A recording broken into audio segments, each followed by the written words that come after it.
शेखर गोरे आणि प्रभाकर देशमुख यांचे कार्यकर्ते हे प्रत्यक्षात काम करणार का, आपल्या नेत्याला आमदार करणार का? आता बघितलं तर दोघातला एक विजय होणार, त्यामुळे नक्की प्रभाकर देशमुख कॉप्टा आमदार होणार की शेखर गोरे हे कॉप्टा आमदार होणार, हे खरं तर मान तालुक्याला उत्सुकता लागलेली आहे. मात्र याचा नमस्कार मंडळी, महासंवाद मराठीमध्ये आपलं स्वागत आहे. 2024 ची निवडणूक आता 23 तारखेला गुलाल आहे आणि अगदी मतदान तोंडावर आलेलं आहे.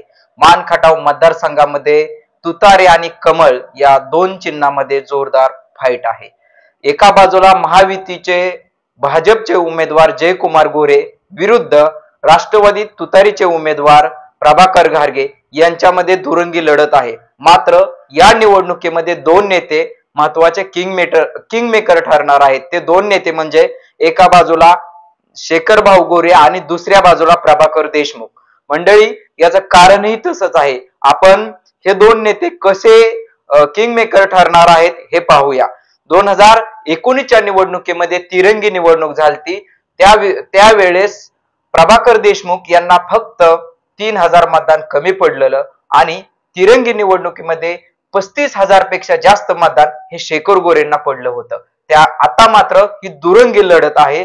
आता शेखर भाऊ गोरे यांनी जयकुमार गोरे यांना पाठिंबा देऊन त्याच्या प्रचाराला सुरुवात देखील केलेला आहे आणि प्रत्यक्षात कार्यकर्त्यांना मतदारांना भेटायला सुरुवात केलेली आहे. शेखर भाऊ गेल्या 12 वर्षापासून सामाजिक क्षेत्रात काम करत असून शेखर गोरे यांनी टँकर, अँब्युलन्स, विद्यार्थ्यांना मदत अशी अनेक सामाजिक कामं केलेली आहेत आणि त्यांचं नेटवर्क आहे. शेखर गोरे यांना 2014च्या निवडणुकीमध्ये तब्बल 52,000 पेक्षा जास्त मतदान पडलेलं, तर 19च्या निवडणुकीत 35,000 पेक्षा जास्त मतदान पडलेलं आहे. शेखर भाऊ गोरे यांना मानणारा मान खटावमध्ये एक तरुण मतदार आहे आणि एक वर्ग सुद्धा आहे.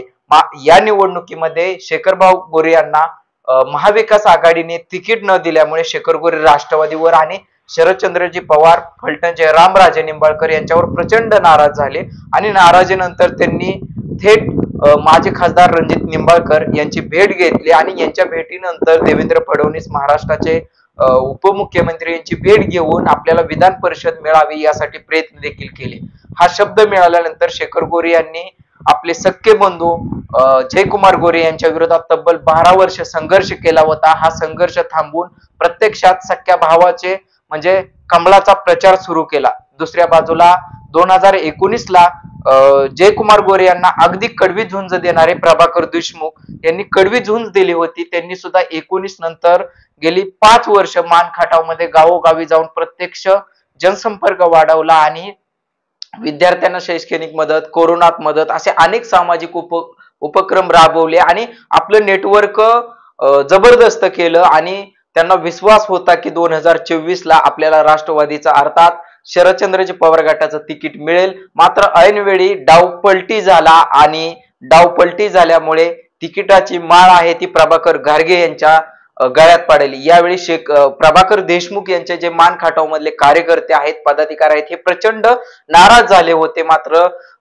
प्रभाकर देशमुख आहे हे शांत राहिले आणि शांत राहून त्यांनी निर्णय घेतला की आपले गुरु आहेत राजकारणातले ते शरद पवार साहेब आहेत आणि साहेबांचा आदेश मानून आपण या मतदारसंघामध्ये परिवर्तन घडवणार आणि 23 तारखेला तुतारीचा उमेदवार विजय मिळवून गुलाल उधळणार असा संकल्प प्रभाकर देशमुख यांनी केला.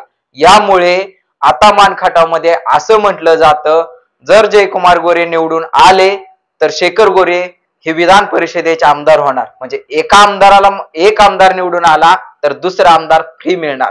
तसेच प्रभाकर घारगे जर तुतारीला मतदान केलं तर प्रभाकर देशमुख सुद्धा विधान परिषदेवर जाणार आणि ते सुद्धा आमदार होणार. त्यामुळं महाराष्ट्रात या मतदारसंघाची वेगळी चर्चा सुरू आहे, ते म्हणजे एका आमदारावर दुसरा आमदार फ्री.